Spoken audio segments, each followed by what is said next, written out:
মন্দির হবে ভাঙার জন্য, মূর্তি হবে ভাঙার জন্য।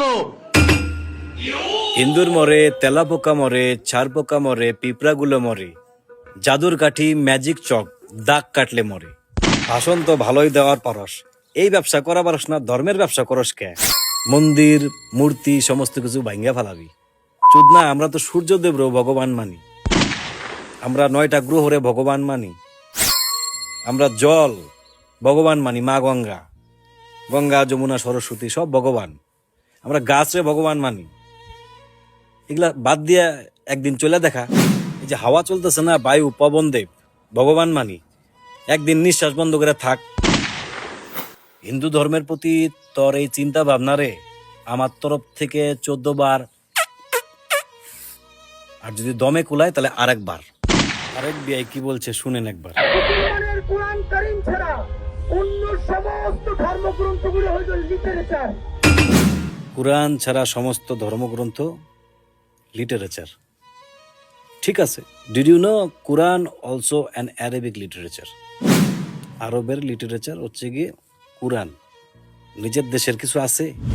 একটু ব্যাকগ্রাউন্ড ঘাটাঘাটি করে দেখলাম, আলটিমেটলি মাদ্রাসায় ধর্ম সম্পর্কে এত জ্ঞান, এত ধার্মিক লোক, এই জন্যই আল্লাহ নিয়ে গেছে, জন্নত দিয়ে দিছে।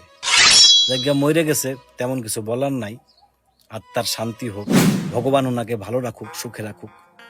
আলটিমেটলি কেউ তো আর মুসলমান হয়ে জন্ম নেয় না, সবাই হিন্দু হয়ে জন্ম নেয়, পরে সার্জারি করে মুসলমান হয়। ভগবান আলটিমেটলি একে শান্তি দিবে। আর যারা আমার এই ভিডিও দেখে ডায়লগ চুদাইবা যে আমি হিন্দু না, আমি মুসলমানও না, আমি একজন মানুষ, এটাই আমার সবার আগের পরিচয়, তাদের জন্য বলে দিচ্ছি, আপনাদের পুরা বউ না, মাটিতে দফনও করব না।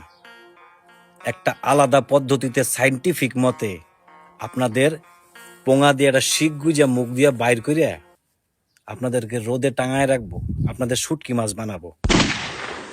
আর হ্যাঁ, বাংলাদেশ থেকে রিসেন্টলি আমি প্রচুর কল পাই, প্রচুর মেসেজ পাই, আমাকে এনকারেজ করে। বাংলাদেশের প্রত্যেকটা মানুষই যে খারাপ তা না, কিছু কিছু মাল এমন আছে গর্ভকালীন অবস্থায় একটু বেশি পন্দানোর জন্য এরকম বাচ্চা জন্ম হয়েছে, তারা এসব ঢ্যামনামোগুলা করে, 2-4টা উস্কানিমূলক কথাবার্তা বলে নিয়ে নেতা হওয়ার চেষ্টা করে। তাদের জন্যই এই সমস্ত ভিডিও, সবাই ওইভাবে নিবেন না। আমি জানি অনেকে আমাকে সাপোর্ট করে, আমাকে অনেকে কমেন্ট করে, অনেকে মেসেজ করে, তাদের জন্য আমার অফুরান ভালোবাসা। প্রত্যেকে ভালো থাকবেন, সুখে থাকবেন, শান্তিতে থাকবেন।